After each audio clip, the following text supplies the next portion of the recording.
गणपतये नमो नमः सिद्धिविनायक नमो नमः अष्टविनायक नमो नमः எல்லோருக்கும் வணக்கம். வாங்க பேசலாம். என் பெயர் கீதா அன்பழகன். என்னுடைய ஊர் காஞ்சிபுரம். நான் யார், எதற்காக பேசுகிறேன் அப்படின்னு சொல்லிட்டு ஒரு சின்ன பதிவு. நான் கேபி ஸ்டெல்லர் அஸ்ட்ராலஜியில் ஒரு அஸ்ட்ராவாக இருக்கேன்.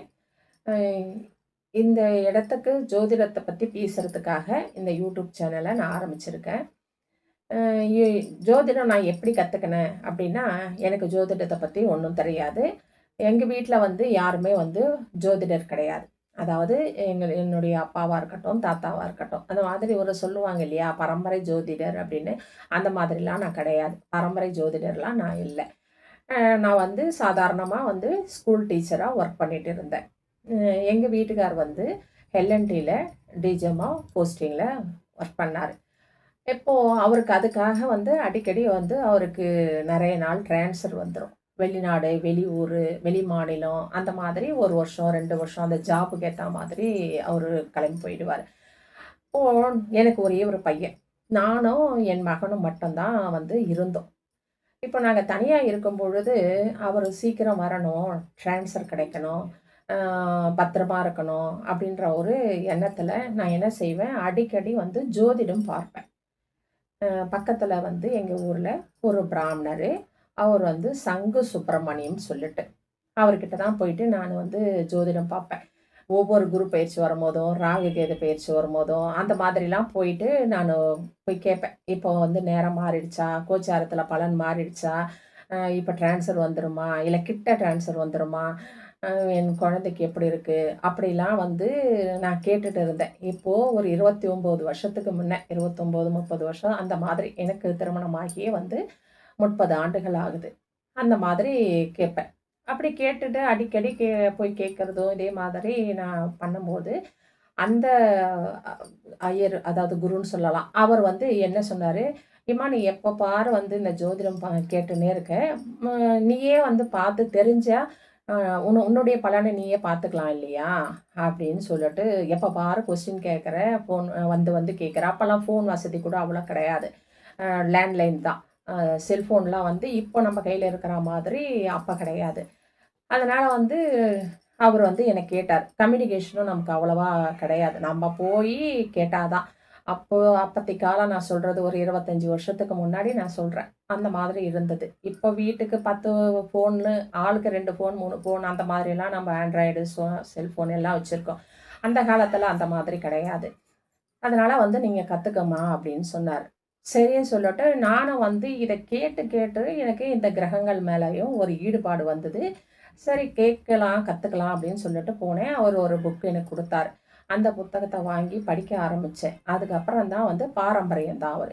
அப்போ 27 நட்சத்திரத்தை பற்றியும், 12 ராசியை பற்றியும், 9 கிரகத்தை பற்றியும், கிரகத்தோட காரகத்துவத்தை பற்றியும், அதனுடைய உச்ச வீடு, நீச்ச வீடு, ஆட்சி வீடு, அதில் இருக்கிற யோகங்கள், அந்த என்னென்ன யோகங்கள் அப்படின்னு சொல்லிட்டு, அம்ச யோகம், அந்த மாதிரி எவ்வளோ யோகம் இருக்குது, நீசபங்க ராஜயோகம், அந்த மாதிரி நிறைய யோகங்கள் எல்லாத்தையும் அவர் ஒன்றா சொல்லி கொடுக்க ஆரம்பித்தார். நானும் அதை கற்றுக்க ஆரம்பித்தேன். கற்றுக்கும் போது எனக்கு ரொம்ப ஈடுபாடு அதில் வந்துடுச்சு. இவ்வளோ நல்லா இருக்கே அப்படின்னு. அது என்ன கிரகங்கள் மேலே எனக்கு ஈடுபாடா, இல்லை கிரகங்கள் என் மேலே ஈடுபாடு பண்ணுச்சா அப்படின்னு எனக்கு தெரியல. கடவுள் புண்ணியத்தில் அந்த மாதிரி எனக்கு ஒரு பெரிய ஈடுபாடு இந்த ஜோதிடத்தை மேலே ஏற்பட்டது. சரி அப்படின்னு சொல்லிட்டு அந்த ஜோதிடமும் நான் கற்றுக்க ஆரம்பித்தேன். நல்லா ஈடுபாடோடு கற்றுக்கிறேன். அப்புறம் என்னை சுற்றி இருக்கிற எங்கள் சொந்தக்காரங்களாம் இருக்கிறாங்க இல்லையா, அவங்களாம் என்ன செய்வாங்க, இப்போ நல்லா இருக்கா நேரம், குரு மாறிச்சு, இப்போ பரவாயில்லையா, அப்படி இப்போ நல்லா இருக்கா, முகூர்த்த நாள் நல்லா இருக்கா, நான் வாசக்கால் வைக்கணும், இல்லை குழந்தைக்கு பேர் வைக்கணும், என்ன அவங்க வீட்டில் ஒரு விசேஷனாலும் என்னை கேட்பாங்க. என்னோட தம்பியாக இருக்கட்டும், எனக்கு 2 பிரதரு, அவங்க கல்யாணம் ஆகி மேரேஜோட இது ஃபேமிலியோடு இருக்காங்க. அந்த மாதிரி நிறைய விஷயங்களுக்காக நிறைய பேர் என்னை அணுகுவாங்க, கேட்பாங்க. இது இப்படியே நான் ரிலேட்டிவ்க்கு வரலுமே அதை நான் ஜாதகத்தை சொல்லிவிட்டு, என்னுடைய ஜாதகம், என் கணவரோட ஜாதகம், என் குழந்தையோட ஜாதகம் அப்படின்னு போட்டு பலன் சொல்லி பார்த்துக்கினே இருப்பேன் நான். இப்படி எனக்கு அந்த ஜோதிடம் பழக்கமாகப்பட்டது. என் பையனுக்கு வந்து அவன் 4th, 5th ஸ்டாண்டர்ட் படிச்சுட்டு இருக்கான். அந்த நேரத்தில் அவனுக்கு பாடம் சொல்லி ஹோம்ஒர்க்கு அதெல்லாம் நான் டீச்சிங் இருந்தேன். அப்புறம் வந்து அதை நான் வேணான்னு விட்டுட்டோம். ஏன்னா மேரேஜுக்கு அப்புறமா ஒருத்தர் வந்து ஃபேமிலி பார்க்கணும், நான் ஒர்க் பண்ணுறேன் அப்படின்னு சொல்லிட்டு என் கணவர் வந்து கம்பெனி அதான் எல்என்டியில் போயிட்டதுனால நான் வந்து என்னுடைய ஜாபை விட்டுட்டு பையனை வந்து சப்போர்ட் பண்ணணும்னு சொல்லிட்டு அவரு பையனுக்கு தேவையான எல்லா ஹோம்ஒர்க்கு எல்லாத்தையுமே நான் எழுதி கொடுத்துட்டு கூடவே நான் வந்து இந்த ஜோதிடம் சம்பந்தமான விஷயங்களை எடுத்து வச்சுட்டு கூடவே உட்காந்து எழுதிட்டு இருப்பேன். ஏன்னா நான் எழுந்து போயிட்டு டிவியோ வேற எதுவோ பார்த்தேன்னா பையன் படிக்க மாட்டான். ஸோ அவன் பக்கத்துலேயே உட்காரணும். டியூஷன் கிடையாது, நான் தான் டியூஷன் எடுப்பேன். அதனால வந்து அவன் வந்து எழுந்து போயிடுவான் அப்படின்ற ஒரு கட்டாயத்தில் அவனை அப்படியே உட்காந்துன்னு நான் படிக்கிறேன். ஏதாவது ஒன்று பண்ணணும் இல்லையா? இது மேலே ஈடுபாடு, இதை கற்றுக்க ஆரம்பித்தேன். இதுதான் என்னுடைய சூழ்நிலை, உண்மையான சூழ்நிலை. ஏன் இந்த ஜோதிடத்துள்ள நான் வந்தேன் அப்படின்றதுக்காக தான் நான் இதை சொல்கிறேன். அதனால் வந்து கற்றுக்க ஆரம்பித்தேன். கற்றுக்க ஆரம்பித்த பிறகு அதை வந்து மேலே மேலே மேலே கற்றுக்க ஆரம்பித்தேன். கற்றுக்க ஆரம்பித்தோன்னே ரொம்ப அதில் ஒரு ஈடுபாடும் சந்தோஷமும் வந்தது. என்னுடைய முதல் குருவாக வந்தவர் வந்து சங்கு சுப்பிரமணியம் சொல்லிட்டு அவருக்கு இன்றைய நேரத்தில் இந்த நேரத்தில் மனதார நான் வந்து நன்றி சொல்லிக்கிறேன். ஏன்னா இந்த ஜோதிட உலகத்தில் வந்து உட்கார இந்த உங்கள் முன்னாடிலாம் நான் உட்காந்து பேசுறதுக்கு இத்தனை பேருக்கு நான் ஜாதகம் சொல்கிறதுக்கு ஒரு ஜாதகத்தையே கற்றுக் கொடுக்குற அளவுக்கு நான் மாறினதுக்கு முதல் பிள்ளையார் சுழி போட்டது என்னுடைய முதல் குருவாகிய அந்த சங்கு சுப்பிரமணியம் ஐயா தான். அவர் இன்னும் இருக்கார், இன்னமும் என்னை வாழ்த்தின்னு இருக்கார், இன்னமும் என் கூட பேசின்னு இருக்காரு. நான் அவரை குருன்னு சொல்ல மாட்டேன், எங்கள் அப்பான்னு சொல்லிட்டு தான் அப்பான்னு தான் கூப்பிடுவேன் அவரை. அவ்வளவு உரிமை, அவ்வளவு பாசம். அதுக்கப்புறமா அது கற்றுக்கினே அது மாதிரி எழுதினே இருந்து பாருங்கள். ஒரு வாட்டி இது ஏன் நான் இந்த கேபிக்குள்ளே போனேன் அப்படின்ற விஷயம் உங்களுக்கு தெரியணும் இல்லையா? அதற்காக நான் சொல்கிறேன். அப்படி நான் பேசினே இருக்கும் பொழுது, பார்த்துட்டே இருக்கும் பொழுது, இது பரிகாரத்துக்காக நிறைய அதை பற்றி தொடர்ச்சியாக நான் நிறைய குருமார்களை சந்தித்தேன். கர்மா ஜோதிடம் சொல்லிட்டு டிஎன்ஏ சார்ட் பற்றி பிருந்தா மேடம் கோயம்புத்தூர்லேருந்து அவங்கக்கிட்ட படித்தேன்.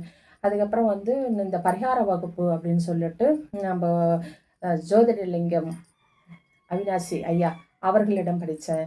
அதுக்கப்புறம் வந்து இந்த கேபி பற்றி பேசும்பொழுது நித்யா ராஜேந்திரன் கிட்ட பேசிக் படித்தேன். இந்த மாதிரி நிறைய குருமார்கள்கிட்டலாம் வந்து நான் படித்தேன். அது மட்டும் இல்லாமல் யூடியூப் வந்து கொரோனாக்கு அப்புறமா தான் வந்து ரொம்ப பிரபலமாக ஆச்சு. இன்றைக்கி ஏன் யூடியூப் இவ்வளோ பிரபலமாச்சுன்னா கொரோனா டைமில் எல்லாரும் நிறைய பேர் வேலை இல்லாத வீட்டிலலாம் உட்காந்துட்டு இருந்தோம், ஆஃபீஸ் போகாமல். அப்போ நம்ம டைம் பாஸ்க்காகவே நிறைய வீடியோகள் வர ஆரம்பித்தது. அப்போ தான் நிறைய சேனல்கள் ஆரம்பித்தாங்க. நிறைய ஜோதிடர்கள் தன்னுடைய ஜோதிட கருத்துக்களை கூறினாங்க. அப்படி கூறும் பொழுது நம்ம வந்து நானும் வந்து வீட்டில் அப்போ நிறைய நேரம் இருக்கும் பொழுது குழந்தைங்களுக்கெல்லாம் ஸ்கூல் லீவு, அப்போ நிறைய நேரம் இருக்கும்போது இந்த மாதிரி சேனல்லாம் நான் பார்க்க ஆரம்பித்தேன். ஜோதிட சேனல்லாம் அப்படி பார்த்துட்டே இருக்கும் பொழுது இந்த இந்த விஷயங்கள்லாம் நான் நிறைய விஷயம் கற்றுட்டு வந்தேன். அப்பவும் கூட இந்த ஜோதிட பலன் எடுக்கணும் அப்படின்னு சொல்லி எடுக்கும் பொழுது நான் நிறைய பேருக்கு சொல்லுவேன், இப்போ குரு பலன் வந்துடுச்சு, இப்போ கல்யாணம் நடக்குமாமா அப்படின்னு வந்து கேட்பாங்க. இப்போ குரு பலன் வந்துடுச்சு, கல்யாணம் பண்ணிடலாம் அப்படின்னு நான் சொல்லி அனுப்புவேன். ஆனால் அந்த 1 வருட காலத்தில் அவருக்கு திருமணம் நடக்காது.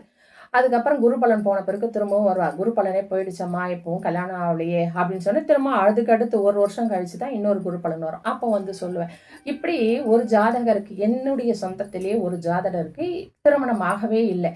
அது ரொம்ப எனக்கு வந்து பெரிய ஒரு கேள்விக்குறியா இருந்தது. நம்ம சொல்லி எல்லா கிரகத்தையும் 7ஆம் பாவத்தையும் பார்த்துட்டோம், கிரகத்தையும் பார்க்குறோம், எல்லாம் பார்க்குறோம், குரு பலன் வருது, குரு நல்ல இடத்துல இருக்காரு, ஆனால் ஏன் இவருக்கு திருமணம் தடைபடுது? அப்போ இந்த ஜோதிடத்துக்குள்ள வேற ஏதோ ஒரு விஷயம் இருக்கு அப்படின்னு சொல்லிட்டு இதை தேடணும் அப்படின்னு சொல்லிட்டு நான் தேட முயற்சி பண்ணும் பொழுது தான் அதை கூகுளில் சர்ச் பண்ணி ஜோதிடம் பற்றி ஜோதிட நல்லாசிரியர் ஜோதிடத்தில் அப்படின்னு சொல்லிட்டு அது போடும் பொழுது ஜோதிட நல்லாசிரியர் போடும் பொழுதே இந்த கேபி ஜோதிட நல்லாசிரியர் போடும்போதே எங்களுடைய குருநாதர், என்னுடைய மானசீக குருநாதர், என்னுடைய எல்லா விதமான இந்த வளர்ச்சிக்கும் என்னுடைய வாழ்க்கையின் உயரத்திற்கும் காரணமான என்னுடைய அறிவு அனுபவ ஜோதிடர் அப்படின்னு சொல்லலாம், தேவராஜ் ஐயாவுடைய வீடியோஸ் வந்தது. வந்த உடனே அப்போது எனக்கு ஒன்றும் புரியல. அதை ஓப்பன் பண்ணி அதெல்லாம் நம்பர்ஸ்லாம் வருங்களா, அப்புறம் பார்த்துட்டு ஒரு கொஞ்சம் வீடியோ பார்க்க எனக்கு புரிய ஆரம்பிச்சுது.